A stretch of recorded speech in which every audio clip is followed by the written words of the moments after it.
விதி தண்டிக்கும், கடவுள் தண்டிப்பார்னு வேடிக்கை பார்த்துட்டு இருக்க கூடாது. தப்பு செஞ்சவங்க கையில கிடைச்சா லேட் பண்ணாம தண்டனை கொடுக்கணும்.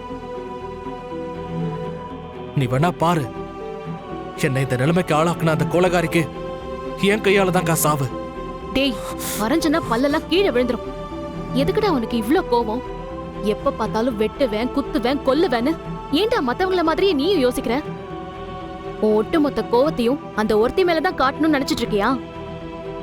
கோவத்தை காட்டணும்னா 2 பேர் மேலேயும் காட்டணும்க்கா. 2 பேரா? ஆமா, ஒண்ணு என் கூட பிறந்த அக்காவையும் என் குடும்பத்தையும் கொன்ன அந்த கொலைகாரி. அப்போ இன்னொருத்தர்? என் கூட பிறக்காத அக்கா, உன்னை இந்த நிலைமைக்கு ஆளாக்குன உன் புருஷன்.